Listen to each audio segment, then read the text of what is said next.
My name is Randy Howell, and you're listening to the Faith and Fishing Podcast.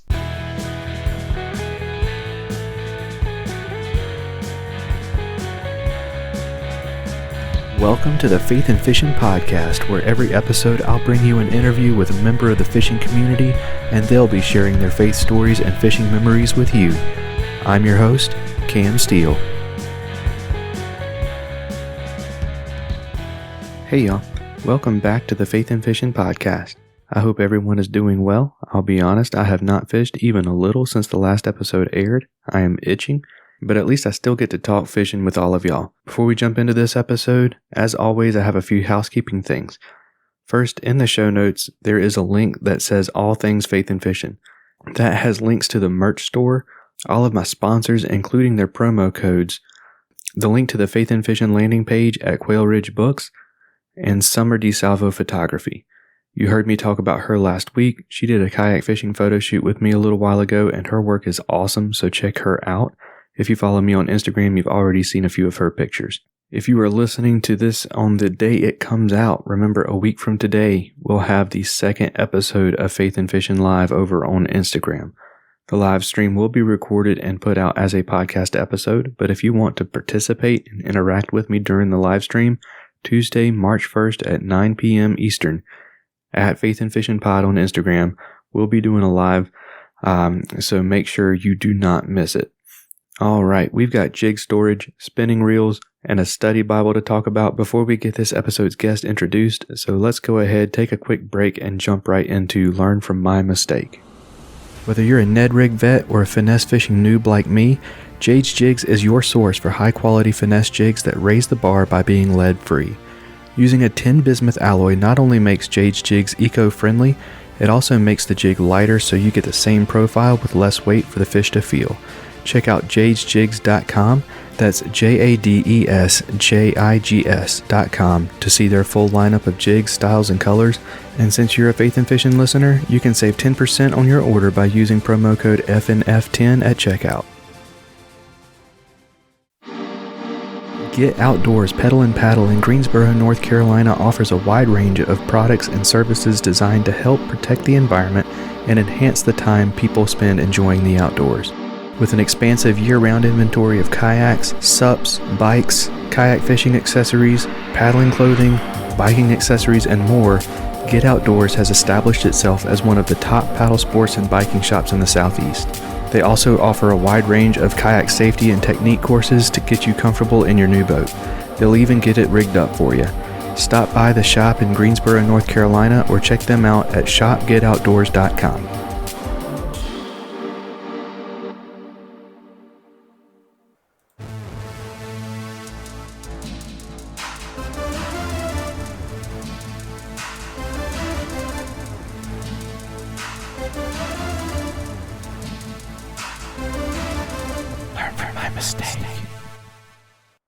This time on Learn From My Mistake, let's talk jig rust. Now, I'm not really a big jig fisherman, at least not yet, so I don't have enough experience with fishing jigs to really give any kind of instruction on fishing them, but I have a lot of experience with storing them.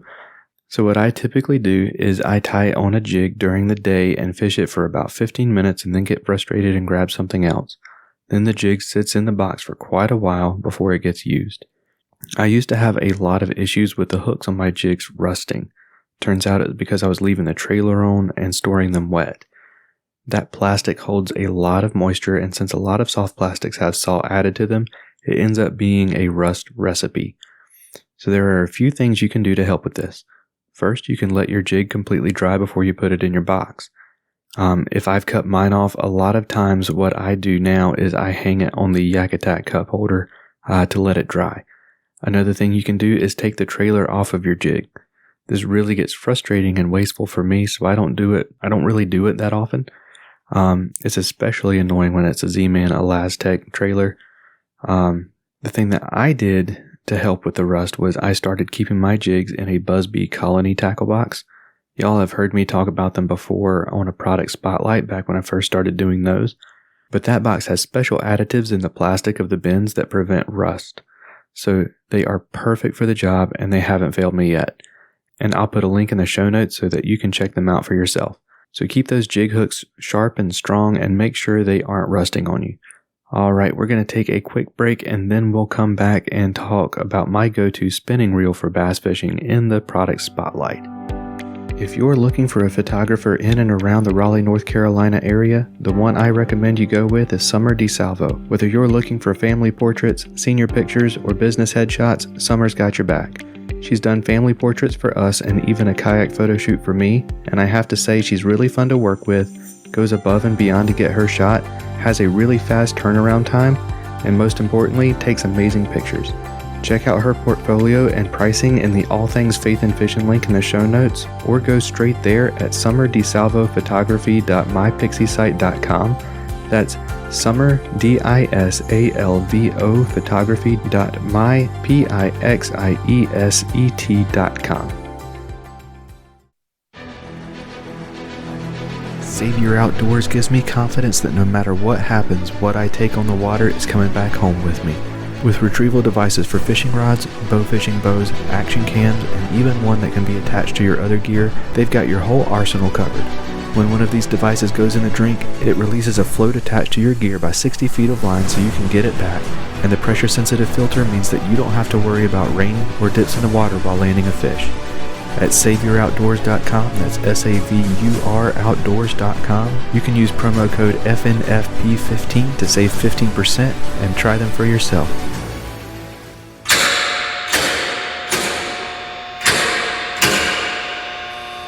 Since I am a multi-species angler, I have to specify that this is my go-to spinning reel for bass. Most of the time I'm fishing with my casting gear because it suits the way I fish better, but here lately I've been doing a lot more finesse fishing, so I've had my spinning reel in my hands a lot more often. So the spinning reel I reach for first is the Pflueger President.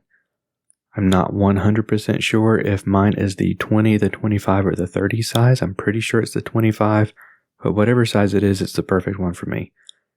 Let's start with my favorite thing about this reel, the price. They are not super expensive. When I bought mine, it was $49, and I think they're now $59. That's really not bad, especially whenever I compare it to higher-end Daiwas and Shimanos. The last thing I want to do on this show is come across like I'm bashing any company, but I like to get a good bang for my buck, and I'll be honest, I've owned a couple and I've held a lot of them, and I have never held a Shimano and thought, oh yeah, this is worth the price tag. Anyway, back to the President. This reel is super smooth and is really easy to take care of. The drag on it is perfect for those finesse hook sets and playing fish on light line. I can also speak to its durability. It has ridden around in my car and in my dad's truck, been dropped, been in the water, and it still works like it did the day I bought it 3 years ago.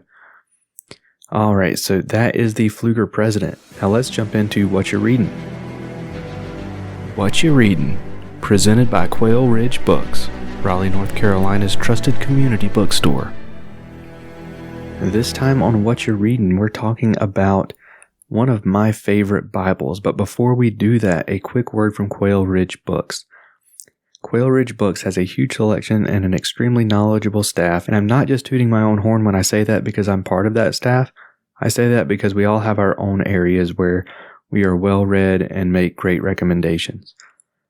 So you get that great customer service you expect from an indie bookstore, and right now you can also get free shipping on your order at quailridgebooks.com/faithnfishn, or you can click the Quail Ridge book links in the All Things Faith and Fishing link in the show notes. So yeah, indie bookstore with free shipping, that's huge. So yeah, let's talk about this Bible. We are going to be talking about the Wayfinding Bible, and it's published by Tyndall House Publishers. It is printed in the New Living Translation, which is one of my favorite translations just because it's in a relevant and conversational English, and a thought-for-thought translation, which I tend to like more. So the Wayfinding Bible is made for the person who wants to read through the Bible or wants to get the big picture of the Bible, but always gets stuck on a read-through. Most likely they get stuck in the genealogy sections where it tells you who gave birth to who, or it's in the Levitical law sections. But what the Wayfinding Bible does is it offers 3 different routes of study. There is the flyover route, the direct route, and the scenic route. The flyover route is the shortest route, and the scenic route has the most stops. and you can follow the routes from one stop to another. Each quote-unquote stop is a study note on a particular passage of Scripture. It will have a short summary, an observation point, and an exploration point. The observation point is a study note from the Scripture passage, while the exploration point will expand on the historical, geographical, or cultural context of the passage. At each stop, it tells you which page to turn to for the next stop on the route. The idea is that by following whatever route you choose, you can experience the major events and overall themes and ideas of the Bible without feeling like you have to read every word. In addition to the route stops, there are references and small study notes throughout. What I love about the Wayfinding Bible is that it takes something as intimidating and daunting as the Bible and makes it what it was always meant to be, which is accessible and inviting. Alright, so with what you're reading behind us, it is time to get our guest introduced. With 30 years of experience of handcrafting lures under his belt, Mr. B of Mr. B Lure Company is making high-quality spinnerbaits, buzzbaits, jigs, underspins, swim blades, and more right here in the U.S. All of his skirts are hand-tied, and all of his baits feature a baked-on powder paint, all metal components, and only Owner and Gamakatsu hooks.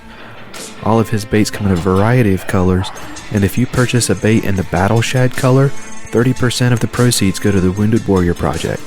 To see the quality for yourself, go to MrBLureCompany.com, that's MRBLureCompany.com, to place your order and use promo code FAITHPOD1X10 at checkout to save 10% on your first order.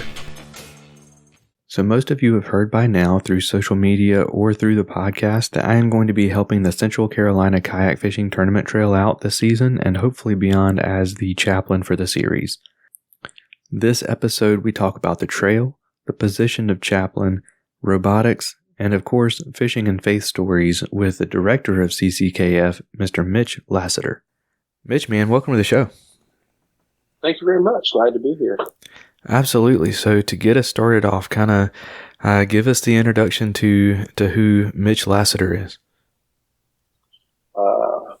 Mitch Lassiter is not a very interesting person himself. I am born and raised in Pittsburgh, North Carolina. I have pretty much, except for a 2-year stint when I went away to school, I've lived in this area most of my life. I spent a little bit of time in Lynchburg, Virginia. Spent a couple of years in Charlotte in college. But for the most part, Pittsburgh, North Carolina, and Sanford, North Carolina is where I've spent my life. I work in the RTP area. Work for a robotics company. As far as the kayak fishing league that I run, Central Carolina Kayak Fishing, I had been fishing my adult life. I grew up fishing a little bit as a kid, but not a whole lot, and got into kayak fishing a couple times, several years back. Of course, the CKA, and then there was also a Plastic Pirates league that existed for a short while. Fished some events, both of those. My son has gotten older. He got much more interested in fishing, and he kept saying, you should start a kayak fishing trail around Raleigh, and I kept giving every excuse not to do it. I've run other leagues, other associations, as an adult, and I just kept hoping someone else would do it. And after a couple of years of it not happening, I finally just pulled the trigger and started having a few kayak tournaments, and it just kind of grew into what it is now. So that's awesome. So we will get back to the Central Carolina kayak fishing stuff in just a second. But okay. First, I want to dive into this because you cannot say that you are not an interesting person and then say, I work in a robotics lab. I want to know what kind of robots you're building. I've been in robotics about 15 years now. This is my third company. third robotics company. And we actually build and sell robots that do laparoscopic surgery on humans in hospitals. So, and I don't like to use the word robot as so much because the robot doesn't do it on its own. It's more of a remote control surgical unit. Right. So the surgeon is sitting in a chair. We call it at the cockpit. He's wearing 3D glasses. He's got a 3D monitor in front of him, and he's got handles on either side, and he is controlling the equipment to perform surgery on someone. It could be hernia repair. It's abdominal soft tissue type hernias, so like hernia repairs, weight loss surgeries, a lot of those abdominal surgeries that you see, where the people just have the 3 or 4 small cuts. And but it's pretty interesting. This is the first time that I haven't been hands on. I was technical support in the first 2 companies, and in this company, I'm over customer service, so I process all of our orders and shipments and those types of things. So. Okay. Very, very interesting. That's like, that's like a part of me says that's a dream job, but then another part of me says, I don't even know what goes into that. So, well, the funny thing is, when I got started, I didn't either. My background, I've had a pretty diverse background of just moving from one career to another. I would say I started as an electrician around Raleigh, and went from electrical work and moved into telecommunications. So I worked with telephones and computer networking, and then into full-blown IT support. And worked for a couple large companies around Raleigh, and the tech crash happened, in the 2000s, and I was looking for something else to do, and just kind of lucked into a job at the first robotics company that did pharmaceutical automation. So that we basically built robots that filled prescriptions in pharmacies, and lucked into that job and kind of learned a lot there, and moved from there to the next company was robotic microscopes, and we worked with dairy cows mostly, and evaluated dairy, milk on the dairies to determine if the cows had any infections that needed treatment or not, trying to reduce the amount of antibiotics given. And then to the company I'm at now. So it's just kind of funny. I had, when I went to work at that first company, I was exactly like you. I was like, man, I'm working on a big Tonka toy. And, yeah. I've always been, kind of as a kid, take things apart and put them back together. And I don't know if you can call it mechanically inclined or what. So it was just, it was really interesting. And like I said, I learned a huge amount, still do anytime I mess with these things. So it's, but it is fun. It's interesting. It's nice to be able to do something that not everybody gets to do. So. Yeah, for sure. You ever thought about throwing one together to compete in BattleBot stuff? I would love to. So I would love that looks to, so fun. It does to me too. But I know some of those guys put so much time and money into those things. It's incredible. But I think it would be really, really fun to get a team of people together and put something entered in something like that. Absolutely. All right, man. Well, let's dive into CCKF a little bit. So, Central Carolina Kayak Fishing, kind of, what area are we fishing in?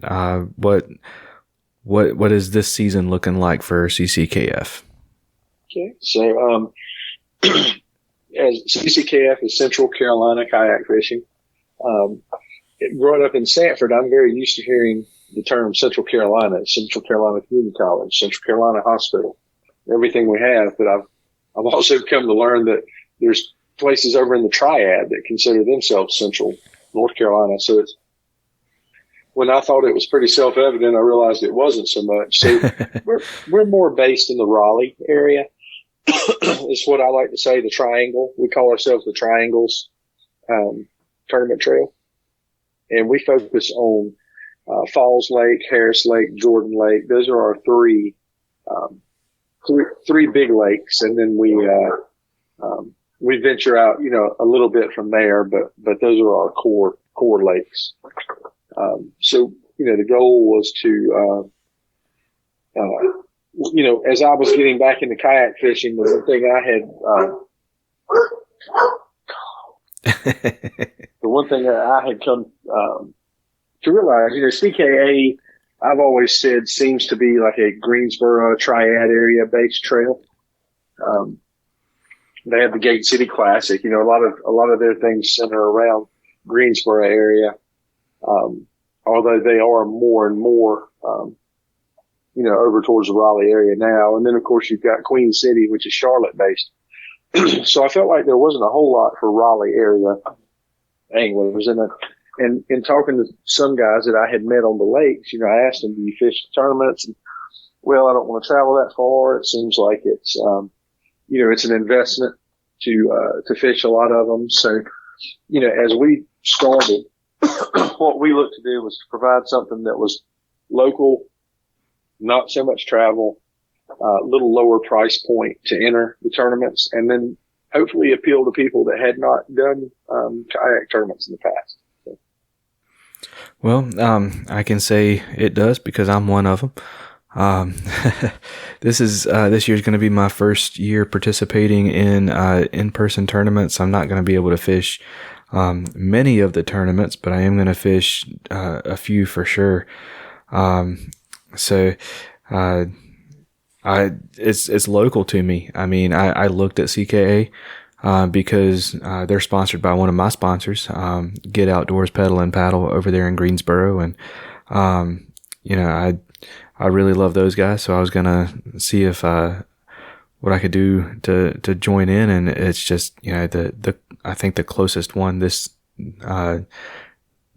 season would have been 45 minutes to an hour away, which isn't that far away, but it's a lot farther away than CCKF was, because the farthest one, that I guess that would be Kerr up on the border, but other than that, they're all fairly close to me. So, I'm looking forward to it, and I'm looking forward to helping out as chaplain for the series too. So, I know you wanted to talk about that a little bit too. Let's kind of dive into that. So, it was funny. I was on the podcast with Paul Roberts on Bass and Brews, and he kind of put this idea in my head, and I finally was like, you know what, go ahead, and I've thought about it. I think I know what this is going to look like. Let me go ahead and give me the director's contact information. And I kind of feel like I was going to try to take this season to kind of dip my toes into the tournament stuff, and this was Paul's way of kind of pushing me in instead, because he knows I won't be able to fish all the tournaments, but he knows now he wants me to be involved for sure. But yeah, I'm looking forward to that. What did that process kind of look like on your end? Well, it was a unique proposition. It was not even anything that I had ever considered, having a chaplain of the trail. But it immediately stuck out to me as a good idea. Last year, our tournaments were judged by a kayaking group called Kayak Fishing with Christ. And we had an event where they were at Lake Randleman with us, and they offered prayer for anyone that wanted it. They offered a group prayer. They fed us lunch that day, prayed over the food. I very often, and I'm by no means perfect, and then sometimes I get too caught up in the mornings and I forget to do it. But for most of our events, the morning of the event before we launch, I spend a little private time in prayer, just praying for the safety of all the anglers. It's, I can't imagine what it would feel like if something happened to an angler at an event, as the person that organized it. So I just always try to be really, really careful to offer a prayer for the safety of the anglers. Not only safety, but just that there's no issues whatsoever, that everything just kind of goes smoothly and there's no drama, no safety issues. And when Paul reached out to me first, and then when I spoke to you, it just made a lot of sense to me personally. Hey, this doesn't have to be something, overt or in your face or force anybody to do anything, but just having the resources to be able to look at all the anglers and say, hey, if something's going on in your life and you need to talk to somebody about it, or you'd like somebody to pray with you or pray for you, we've got a dedicated person that can do that. And I honestly, maybe a little, I don't know, maybe there's some things I don't know, but I don't see a downside to that. I don't see a downside to being able to at least offer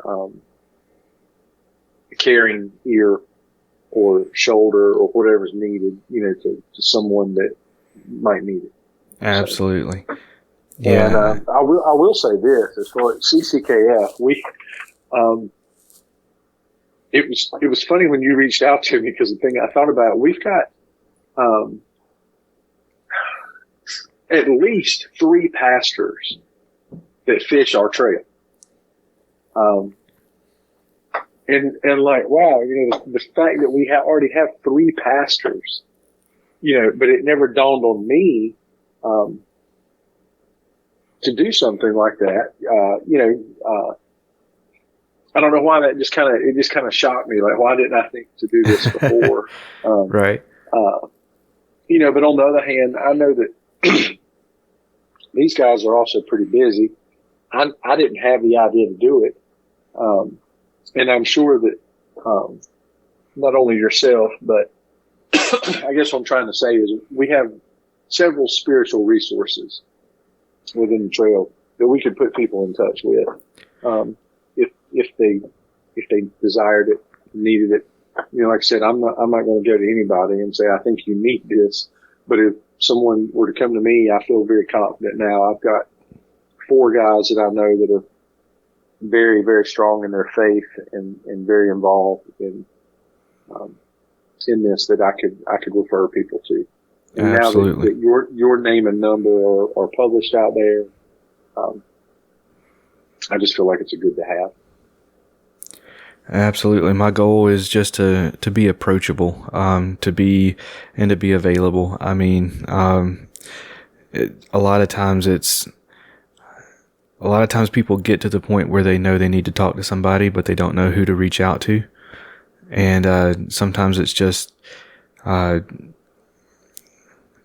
enough to just kind of get it off your chest and talk about it and just have somebody listen. And I can say I'm a good listener. If you've tuned into the last live show, I'm not a great talker, but I'm a good listener. Well, it's one of those, me personally, a lot of times I don't feel like I'm in a position to offer advice a lot of times. Maybe that's my own, I feel like I've got,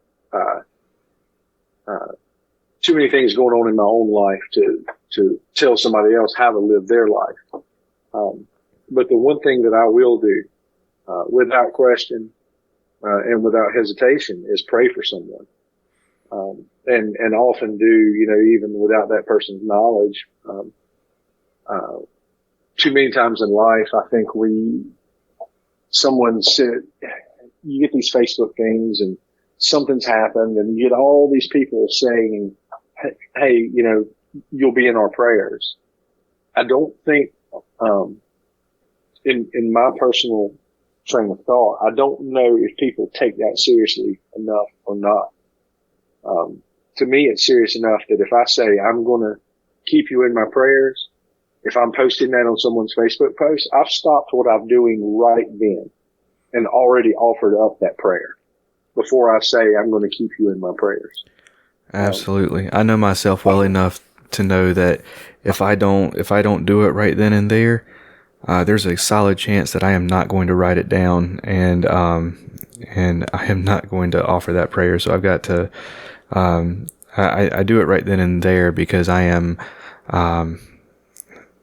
a very, very, very good procrastinator. And, I'm also, because of that, so I have ADHD and I'm not medicated. So I tend to forget things very easily. But I also remember all the wrong things forever. So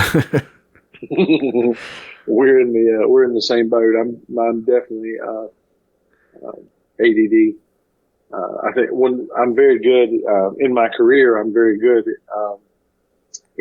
that's why I was always technical support. I'm very good in a reactive role. right. What's the hot topic that needs to be addressed right now?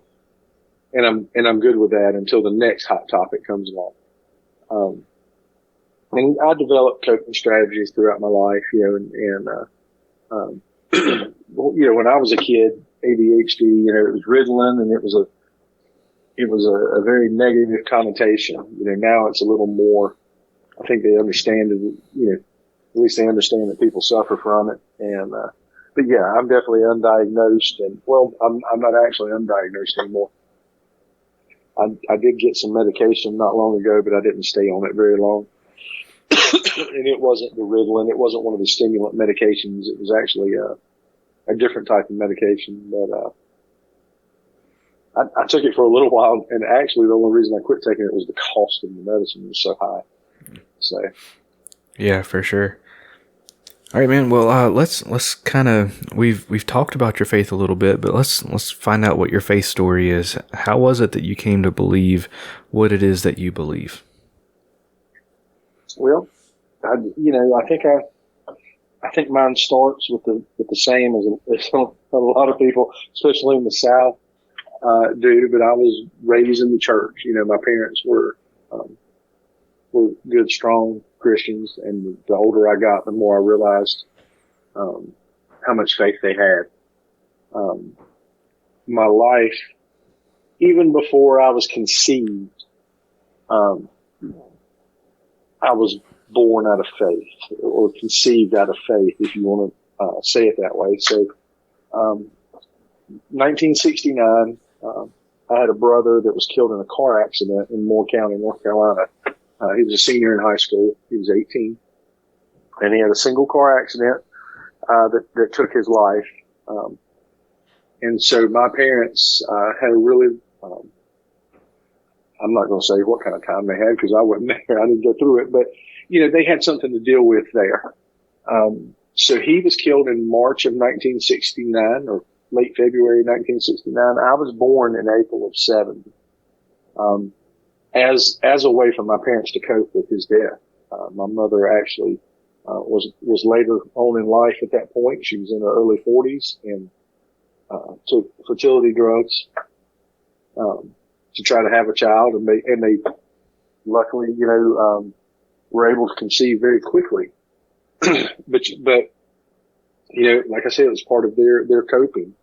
They didn't become angry at God for losing a child, which I think it would be really, really easy for a lot of people to do. And in fact, my mother, spent a good part of her adult life counseling other grieving mothers who had lost children, and sharing her story with them and helping them get through their grief. And like I said, just always born and raised in churches.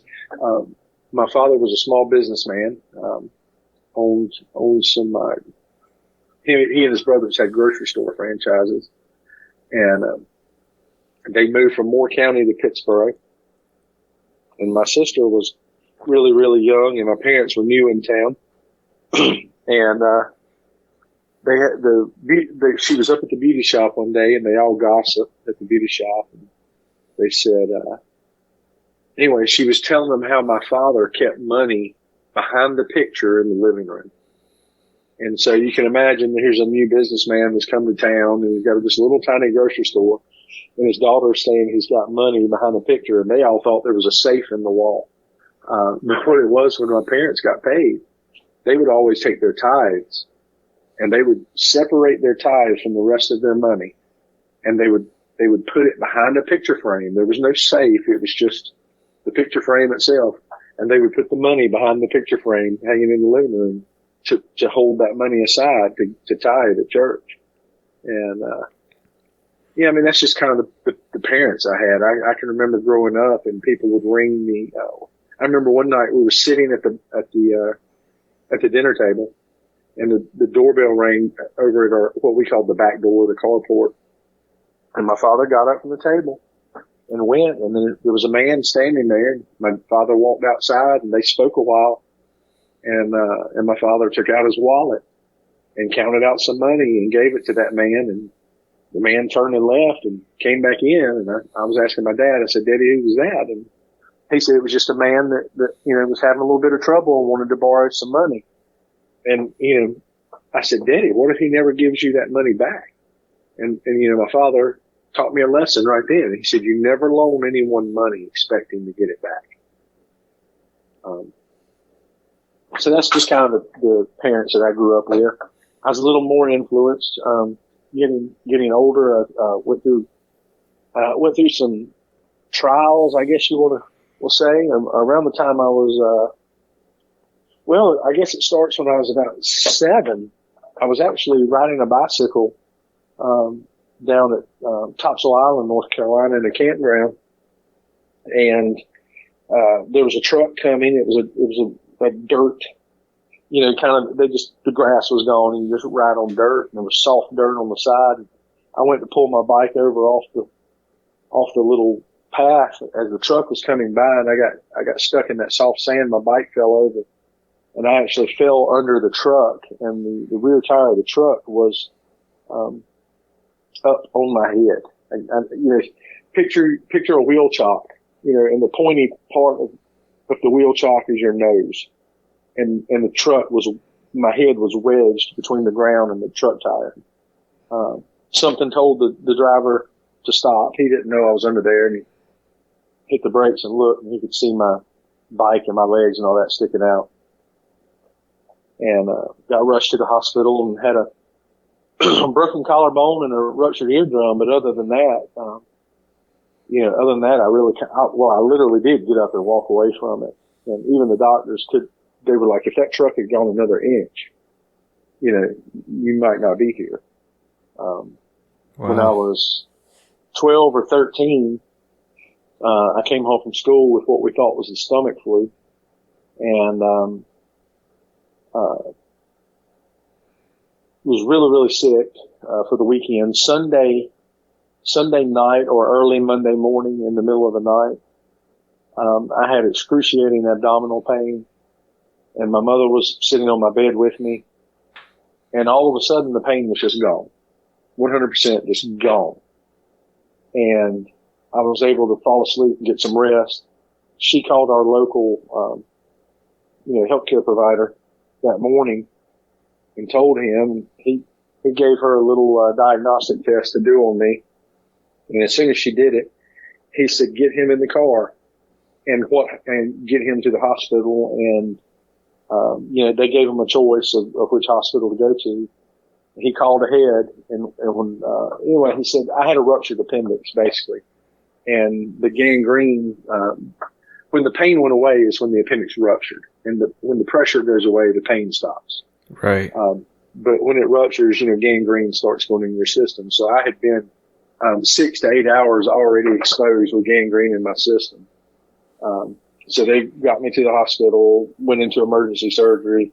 I spent about it was slightly over a month But I was in the hospital. Most of the time I was in quarantine because of the gangrene infection. I know that they spoke to my parents in a way to let my parents know that this was a really, really touchy situation, and I might not make it, but I made it. And I actually ended up having 2 surgeries as a result of it. I was facing a third, and the night before the third surgery, the issue that I was having at that time cleared itself.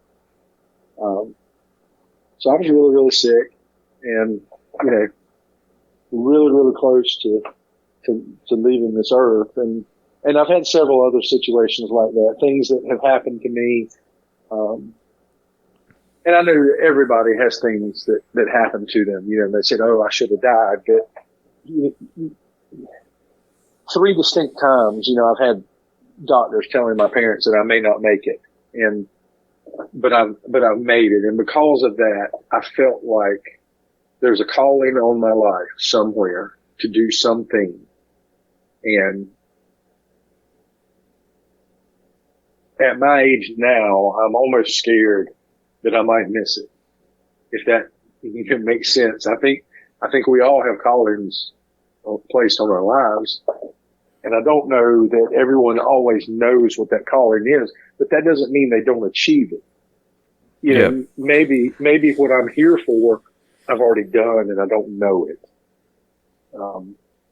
But sometimes when I'm deep in thought and when I'm, inside my own head and I'm repentive, I'm thinking, have I done what I'm supposed to do? That's awesome.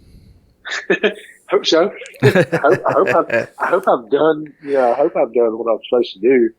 And the scary part of it is knowing how imperfect I really am.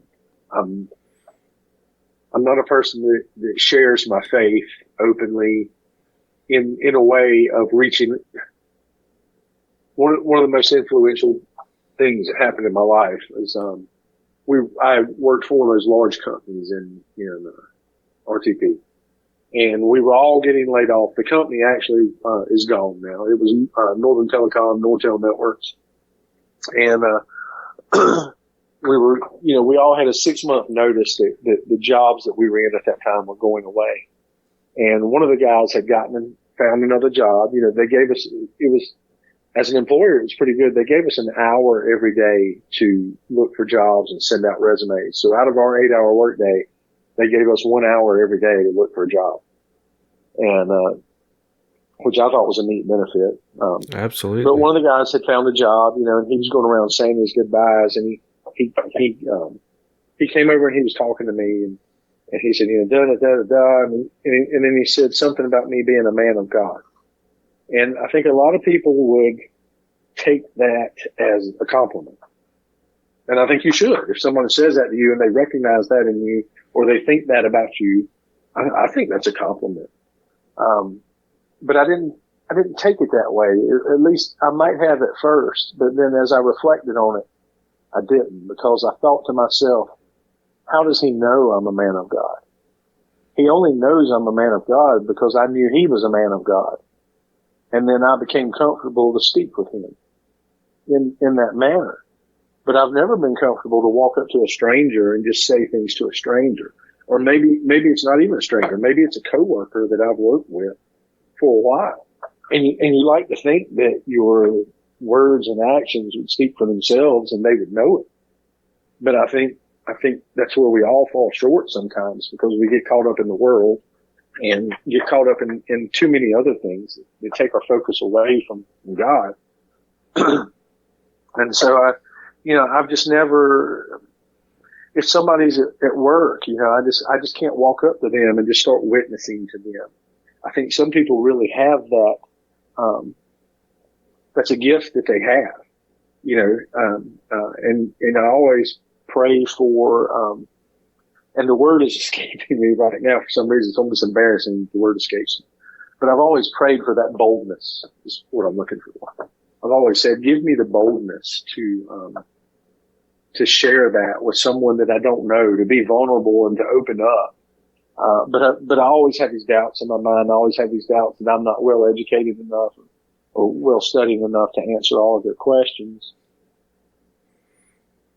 And, so it makes me not do it. I've spent many years, singing, and, I've played in some, contemporary Christian bands, and I've done a lot of singing in church and, singing at festivals and things like that. So it's just, I've just been around it forever.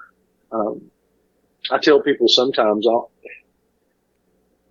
I almost feel like some of us Christians are at a disadvantage who were born and raised Christian, because it's always been there and we don't necessarily have that fire. And so a lot of times as a Christian, I'm very envious of people who come to Christianity who were not Christians and who were not raised Christian, or maybe live somewhere that is not Christian, or even persecuted as Christian, because it seems that their faith is so much more important to them. And they seem to take it so much more seriously than I think those of us who are, born and raised in it, and we take it for granted. It's just something that's always been there. As opposed to, when you hear missionaries come and people are looking for them in these countries. And if they're risking their lives to share the word of God. And I think it just means, for the most part, and I'm speaking in generalizations, but it just means so much more to them sometimes than I think it does to us. And I get a little envious of that. So yeah, I'm a man that, who would love to be after God's own heart if I could get myself to step out of the way. I hear you. Well, I will say it's interesting that it doesn't matter who I talk to, what their background was. It seems like so many of them say the same thing, but about whatever side it was that they didn't end up on. So I guess the grass is always greener on the other side. And I did want to to mention you talking about how you felt so imperfect and everything. If you go through and read the people that God used, that like they are the quote unquote main characters of the Bible. Oh, absolutely. Yeah. God used some really messed up and like horrible people, and ended up making the most difference. So it's easy to fall into the trap of feeling like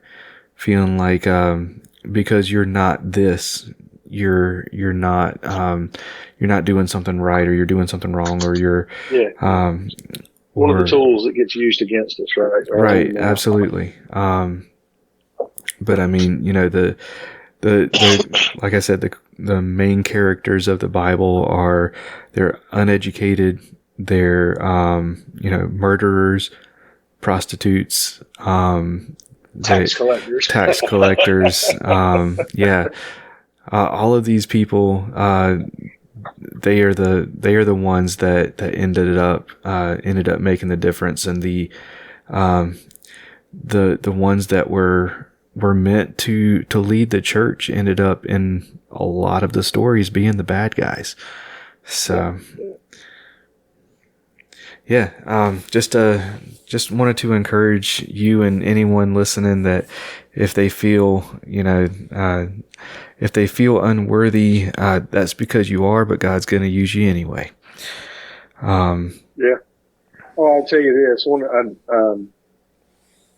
I went to Dominican Republic on a mission trip, and I had I don't know, when you just kind of get this local mentality of, why are we sending people to Dominican Republic? Why are we sending people to Africa? Why are we sending people to Mexico? There's so many homeless people here in the U.S. that need help, blah, blah, blah. And I go to Dominican Republic and we spend a week down there. Excuse me. And we're in this really, really poor section. The border between Haiti and Dominican Republic is a mountain range. and we're looking. We can see the mountains. We can see the Haitian border basically. We landed at the airport. Took a 2.5 hour drive to get to the middle of nowhere to where we were, and you had to call. We spent a week there building houses and building a school and doing. We actually held Bible school at night for local kids. You had all these relationships with these people that have nothing. And we were told if you go into their house, they're going to try to give you something. And it's really, really rude. They will be offended if you turn it down. And I remember going into this one house and they had just no food whatsoever. And they had 3 eggs. And they took one of the eggs and came over and gave us the egg. And my reaction is you need to keep this to feed your family, but I'm going to offend them if I say that. And when I left there, I noticed that even though they had nothing material-wise, they were so much richer than we are in their relationships. And I was just shocked at how they knew everyone by name around the town. We're texting and emailing, and they're just having these face-to-face conversations and knowing everyone by name. And I came home, and of all the places I was sitting, I was in the barber chair at the barbershop, and you know how gossip will get going at the barbershop, or just always a conversation going in the barbershop. And for some reason, all these people in there were all go to the same church, and they were getting ready to send people on a mission trip, and they were all complaining about going, about donating money and all this, and sending people out of the country on this mission trip, and we needed stuff. And I looked at them and I said, here's my experience. And this was the one time that the boldness kind of came over me. I was like, I went on one. And unless you've been, I don't think you need to complain about it. Because when I went on a mission trip, I'm the one that came back changed. It was more for me, and I have impacted my local community more since I took that mission trip than I would have had I not gone, because I realized all of the things that we're missing and all of the people we're overlooking. And so, as a result of that, I kind of have a heart for homeless people, I guess you could say. I was in Memphis not long ago for work, and I was sitting in a restaurant eating breakfast by myself one morning. I was the only customer, and a guy came in, and you could tell he was homeless, and but he was very clean. To be a homeless person, especially, I was really, really shocked. You could 100% tell he was homeless, but at the same time, you could tell that he was trying to take care of himself. Right. And he came in, and he was very polite, and he asked the 2 girls that work in the restaurant if he could use their restroom. And one girl was engaged with him. The other girl had her back turned. And the girl that was talking to him, I don't think had any intention of telling him no. And the other girl turned around and saw him and very rudely, the restrooms for customers only. He was very gracious, and he thanked them, and he turned around and he left. And that was one of those seconds that I was right there thinking, I wanted to, and I started to walk up there and say, did he want something to eat off the menu? And I was like, why didn't I just buy him some breakfast and make him a customer so that he could go to the restaurant? But it was just a touching, it was just a moment that kind of came over me on that little trip, that I'm there for purely secular reasons. I'm there for work, but I have this little moment at breakfast that kind of recenters my thought process and kind of reminds me, hey, this is one of the things that you kind of care about, is people being homeless and not having enough to eat, so. Absolutely. Yeah, man. Well, we are coming up on 45 minutes here. There are certain questions that I make sure that I ask everyone who comes on the podcast, so I want to make sure that we have a chance to get those answered. All right. But what fishing story or memory means the most to you?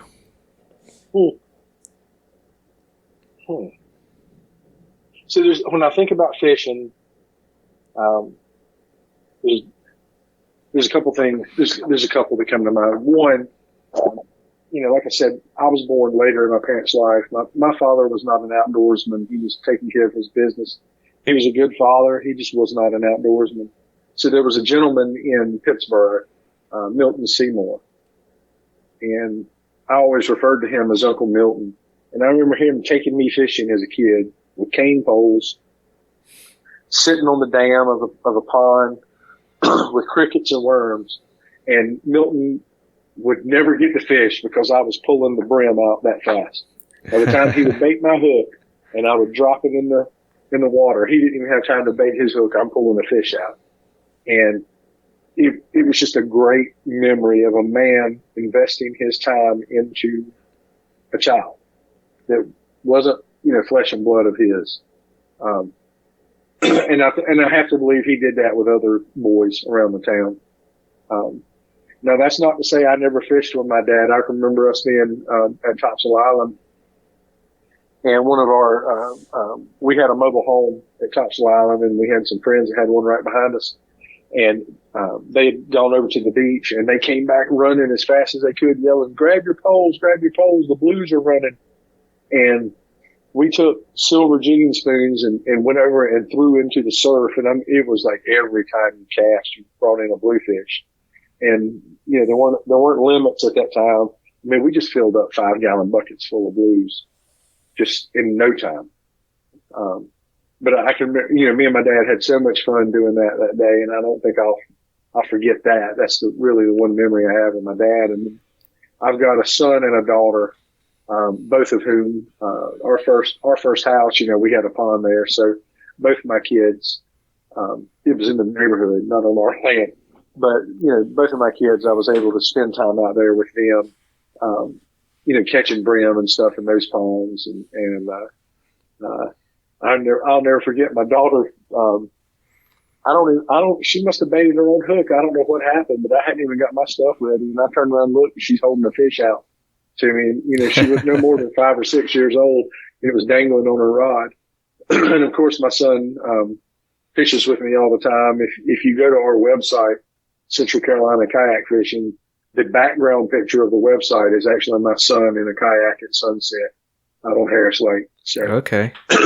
just the quiet time it affords you as an individual, but the time that I have gotten to spend with my kids, fishing, will always be important to me. So.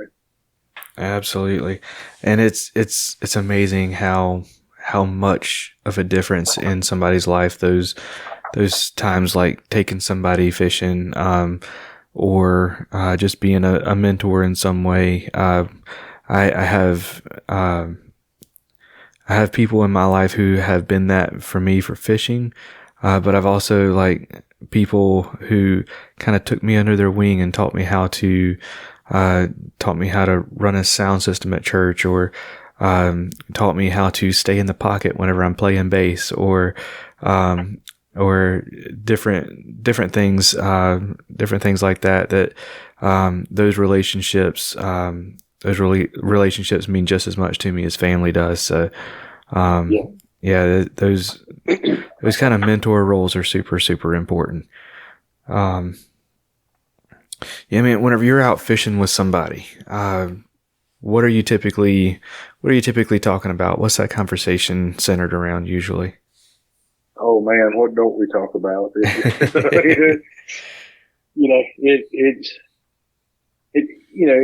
It's a product of who I'm fishing with, where we're fishing, those kinds of things.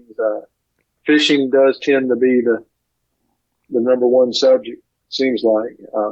Kayak fishing, it's a little harder because you're in separate vessels, if you want to call it that. You do stay close to someone. You can stay fairly close to someone and carry on conversations, but there's a lot of times when you float apart, and you've got that alone time again. So it really just varies. I guess, fishing though is typically the number one conversation when we're out there, or the kayak trail, depending on who I'm fishing with. We talk a lot about that. So. Absolutely. All right, man. Well, there is a segment we always close out with. It is it's just a fun time. It's self-explanatory. It's called "What's Your Favorite?" So we get it started off with, what's your favorite scripture? Oh, man. There's so many. I like Psalm 40, where I waited patiently for the Lord. He inclined and heard my cry, lifted me out of a miry pit and set my feet upon a rock. That one's always meant a lot to me. Where does my help come from? My help comes from the Lord. I will look into the hills. That means a lot to me. I want to say Psalm 40 has probably stuck with me the longest of any scripture. And of course, there's these scriptures, John 3:16, John, all of these scriptures that you typically hear, but it just seems to me that Psalm 40 seems to be more of almost a reflection on my situation, where God stepped in and lifted me out of a particular situation and got me safely to where I was supposed to go. For sure. And what about a particular story from the Bible? Oh man, I think it's David and Goliath, not necessarily for obvious reasons. I think a lot of people will look at the story of David and Goliath and they think of that almost as God's provision of almost like God guided that rock into Goliath's forehead, but he didn't. David was a shepherd or a sheep herder, and he had been built up and trained for this purpose without ever knowing it. He had been fighting off wolves and protecting his flock for years and years. And then all of a sudden he was put in a situation where that same skill and that same, even the same adrenaline rush, everything about that situation, the only thing that changed was his enemy was now Goliath as opposed to a wolf.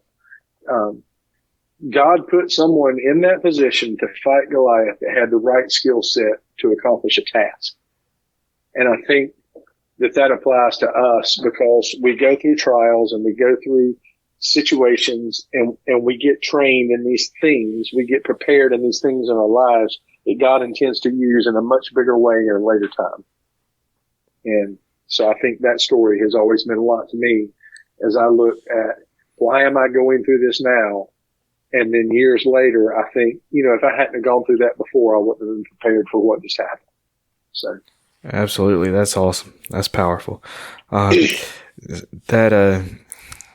time I hear about that story, it reminds me, I don't know if you've ever heard of the pastor Andy Lambert. He traveled around and did sermons and stuff he did a lot of youth retreats and stuff. He does, his sermons are a lot like stand-up comedy, that kind of turn into a message. But he, I don't know if you ever watched Hee Haw. Oh, absolutely. Yeah. One of the guys up there told the story where he got the first syllable or the first letter of the words wrong about render Sella who's slopped her dripper. Well, Andy Lambert did a similar story about David and the Giggle Giant. That was absolutely hilarious. It'll have you, if you can find it. I feel like it's on YouTube or something, but if you can find it, that'll have you rolling. But yeah, so getting back to what's your favorite fish to catch? It's a bass, definitely. Maybe that's a boring answer. I mean, I fish for. I've never intentionally caught a crappie. And I've got a buddy, and I told him the other day, I was like, hey, you're going to have to take me out and teach me how to catch a crappie. Because the only crappie I've ever caught was when I was bass fishing. But when I've bought minnows and tried to go catch crappie, I don't catch them. But I've caught some monsters, on chatterbaits and some of your big bass bait. We fished for catfish, and I do a lot of trout fishing and flounder fishing down the coast. But it's just hard for me to be just a good old largemouth bass. So awesome. What about your favorite fish to fish for? Well, because I don't know. I think maybe the trout, the speckled trout down the coast. Okay. Because we troll for them as opposed to, and what that allows, and we're a couple of us in a metal boat, and you get a lot of time to talk and spend time with each other in between catching the fish. So if what you're talking about is the actual act of the actual fishing, maybe the trout, because it allows us to do something else while we're doing it. So. Awesome. What about your favorite fish to eat? Oh man. I don't know if I have a favorite. I love crappie, just straight out of the water, clean them and eat them. I love them. I like the speckled trout. I don't eat bass. I don't eat a lot of catfish. I eat several saltwater fishes. I love to eat the ones that I can't even catch, like the salmon and the Chilean sea bass. Yeah. All of those things that I can go to Bonefish and get. But I would just, I'd probably say a crappie, because you can turn it into a day of fishing, cleaning, and cooking, and have it all right there together. So where in North? I'm just not the one catching them. Right. So where in North Carolina did you learn to call it crappie instead of crappie? Right here, for some reason, that's just something I think I picked up off the internet and off of TV. Okay. Because crappie has such a weird sound to it, I'm definitely a crappie fisherman. I just like to catch crappie. I don't know. I think it was just a personal way of me, getting away from that crappie sound. So. Okay. Absolutely. All right. So, what about, your favorite fishing snack? Favorite one. I like snacks so much. I don't know that I could just single one out, but, I typically, when I go out on the kayak and I'm going to be fishing all day, I typically have some granola bars. I have a can of Vienna sausage always. Several packs of, like Lance nabs, and, it's just whatever I can eat easily. And I almost always, if I'm out there for all day, I almost have a cheddar bacon turkey wrap that comes from the Food Line at Deli. Okay. The deli at Food Line. So, but the one thing I've always had are those, Vienna sausages, which I don't know why North Carolina we pronounce it Vienna either, but, they're the ones that are most consistently with me, I think. So as nasty as some people think they are, I like them. Yeah, I have to admit I'm on the other side of that camp. I don't know that they're worthy of being fishing bait. I don't think a fish would bite them. I know a lot of people who fish with them. I don't know how in the world they keep them on a hook, but my dad likes Vienna sausages, and I'm not. Yeah, that's another thing. I think it's just something I got from my dad, and it's just one of those things. It was a childhood memory, it was a childhood food, and so it just sticks around. I think for me, it's a texture thing. They have a weird texture to me, but they do. All right. What about your favorite body of water to fish? I don't need any GPS coordinates or secret spots, but just a body of water. So living where I live, from my home to one of the boat ramps at Jordan Lake is about 10 minutes. To Harris Lake is, between 15 and 20 minutes. Falls Lake is 35 minutes. Cape Fear River is there. I've not ventured. One of my regrets is that I haven't traveled and done a lot of fishing in other places. But you almost don't need to when you live right between Falls, Harris, Jordan, and Cape Fear River. I mean, you can, if you're bass fishing, you're in a good spot. It's always intrigued me how different Jordan and Harris can be, they're 5-10 miles apart, but they fish completely differently. They're two different bodies of water. So for me, Jordan is my home lake. It's more of my, one of my more favorite lakes in this area.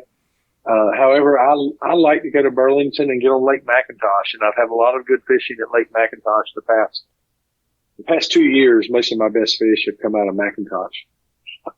But it's just, if I'm at the house and I'm going to take a fishing trip and I've got all these places to pick, I typically end up at Jordan more than any other place. Okay. What about a favorite lure to throw?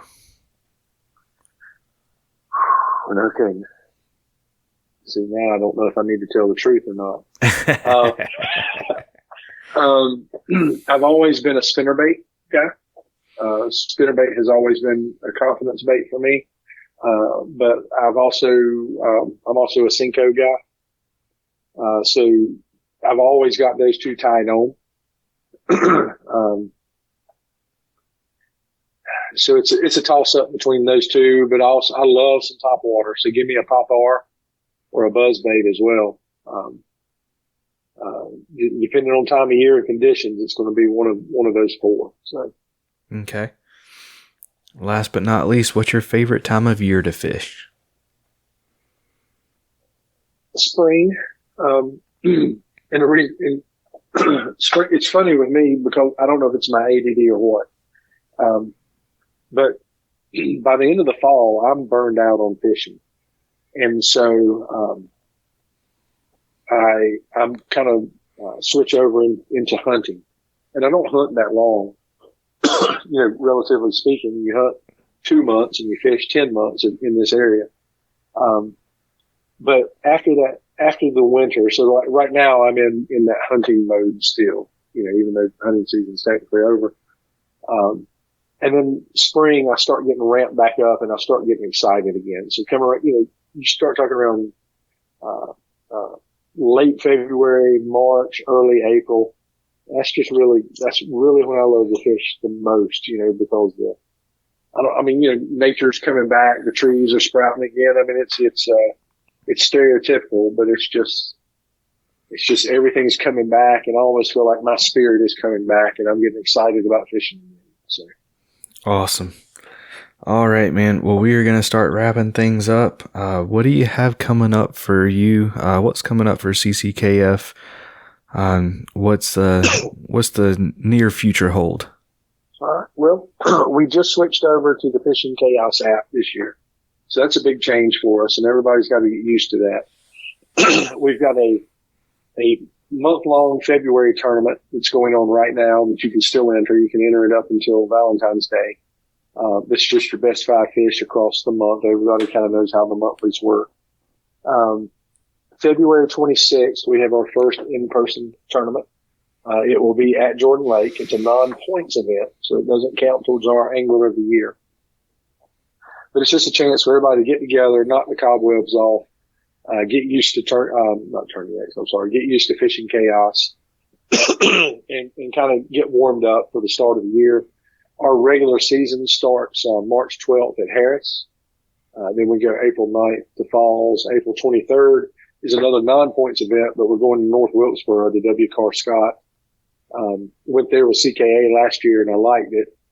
It's a clear water. It's more of a mountain lake than I expected, and I didn't do well at all, but I love the area. So I just wanted to give us an opportunity to go up there, and I didn't want it to be cost prohibitive, so we made it non-points so it doesn't hurt you if you miss it.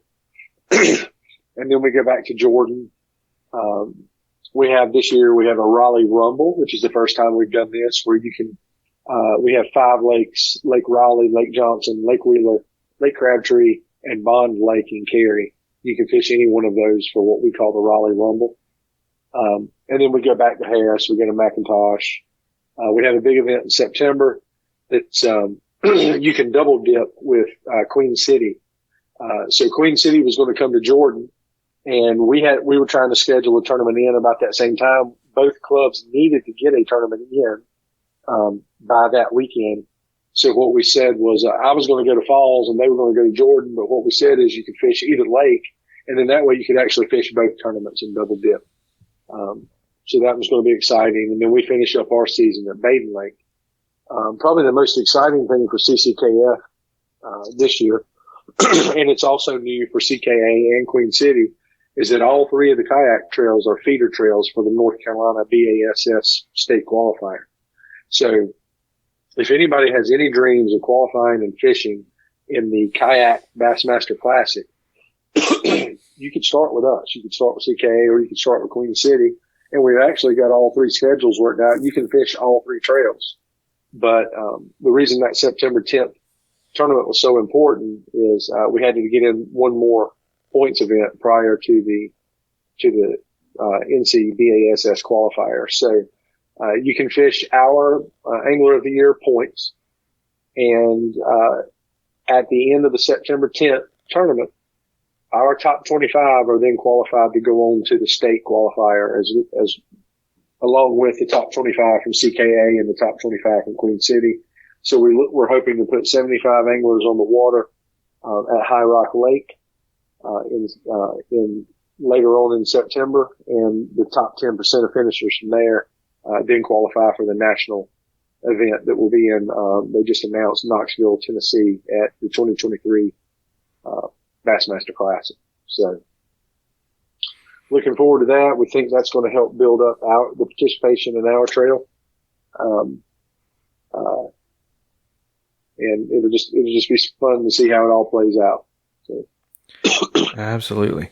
And I want to give you a chance to plug sponsors, say your thank yous, give shout outs, all that good stuff. Appreciate it. Yeah. So this year our title sponsor is Carolina Paddle Sport Outfitters. They're over near Winston-Salem in that area. But they're a kayak shop there. They offer a discount to our paddlers, as well as they make a donation to us to help cover our administration expenses.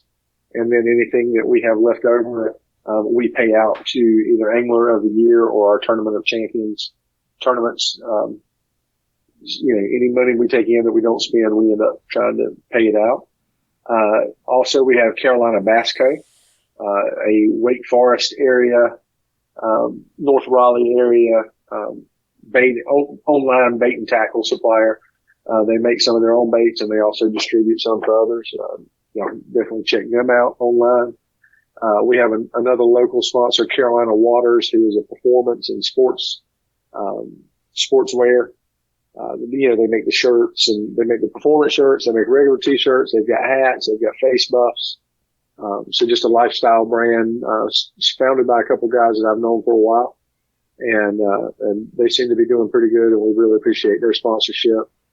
Chick-fil-A, Town Ridge Square, which is on Glenwood Avenue in Raleigh, sponsors us. We have a gift card to give away at every event. Yak Attack, the Pincushion Tattoo Studio in Greensboro, is a strong supporter of ours and gives away about a $200 gift certificate at each one of our tournaments. And then we have the Crappy Canoe. Crappy Canoe is a crappie guide service on Jordan Lake. And they were unique in the fact that he took you out in the canoe to crappie fish. But this year he's switched over and he's actually got a John boat instead of a canoe. So I don't know if he's going to, he hadn't told me he's changing his name yet. So we'll wait and see what happens. But we appreciate each and every one of those. And then we've also got a new sponsor that hasn't been added to the website yet, which is Third Eye Baits. And they're a South Carolina-based, garage-based bait company. This is a guy's side hustle, and they've sent us baits to give away and some face buffs and stickers and discount codes to give away at tournaments this year. So we look forward to being able to give some of their stuff away too, and appreciate them for their support. Absolutely. And what about social media, website? If an angler wants to sign up for a tournament, how do we do that? All right. So the website is centralcarolinakayakfishing.com, and then we have Central Carolina Kayak Fishing Facebook page, and then we have a Central Carolina Kayak Fishing Facebook group, And then we also have our Instagram. So you can find us just about anywhere. I try to cross post as much information as possible across Facebook, Instagram, and the webpage. The webpage really is meant to be kind of the record for all things. Our rules are posted there. Schedules posted there. Our AOI standings will be posted there once we start fishing. You can get our tournament identifier there. We even got a little article about tournament etiquette, because we do cater to some guys that maybe have not fished competitively before. As for, like I said earlier, I alluded to that we had switched over to Fishing Chaos this year. So if you want to sign up for one of our tournaments, the first thing you've got to do is download the Fishing Chaos app on your phone. And a Fishing Chaos, you can create an account for free. So you can see everything that's on there absolutely for free. We have a demo tournament running through the end of February, so that if you've never messed with Fishing Chaos, you can register for that tournament for free. There's no fees whatsoever. And you can practice submitting a fish. You can see fish that other people have submitted. But when you're ready, you can go through the list of clubs and look for the CCKF club. It's a light blue background with an orange logo. It kind of stands out a little bit. But when you click on that in the app, there's a button there that says tournaments, and it will list all of the tournaments that we have going on that you're available to register for. You've got a couple different options. You can do a monthly membership. You don't have to have a membership to Fishing Chaos, and you can just pay a fee by tournament to Fishing Chaos for the use of their software. You can subscribe to them monthly, or you can subscribe to them yearly. Each level saves you a little money. The good thing about subscribing to Fishing Chaos, we do have monthly tournaments. We have our in-person tournaments. CKA also switched to Fishing Chaos this year. So if you fish their tournaments if you subscribe, all you pay is that either that monthly payment or that yearly payment. And you can sign up for as many tournaments any month as you want to. And that's where Fishing Chaos saves us some money. But of course there are still, tournament fees. All of those you pay through Fishing Chaos. They come direct to the CCKF bank account through Fishing Chaos. If you have any questions, a lot of people do, you can just message the CCKF Facebook page, and I've walked several people through signing up for Fishing Chaos and tried to give them a quick tutorial. So. Awesome. Well, Mitch, thank you so much for coming on the show. I really appreciate it. Really wish you all the best. And I love it whenever I get to laugh this much on a podcast, man. Thank you very much, man. I've enjoyed it. Atollas, based out of Charleston, South Carolina, is an eyewear accessory and gear company focused on enhancing your time on the water. Their floating sunglass retainers are the most technically advanced around. Over 5 years of engineering, testing, and exhaustive feedback from paddlers, anglers, and watermen have resulted in a patented design in a class of its own. They're incredibly light and comfortable, built for durability, sport a sleek, minimal design, float virtually all brands and models of sunglasses, and they're backed for life. So if you break them, Atollas will replace them. No questions asked. Whether you're fishing, kayaking, or boating, Atollas will save your shades from the dream. Head on over to atollas.co to check out their gear and use promo code faithnfish15, that's faith the letter N, fish the number 1, 5, at checkout to save 15% on your order. Another huge thank you to Mitch for coming on the show and talking tournaments, faith, and fishing with us. Be sure to check out the links in the show notes to CCKF, the Busby tackle boxes, the Pfluger President reels, and hit that All Things Faith and Fishing link to see the Wayfinding Bible, the website, social media, sponsors, merch store, Summer DeSalvo photography, and more. That's going to wrap it up for this episode. Y'all take care, and God bless.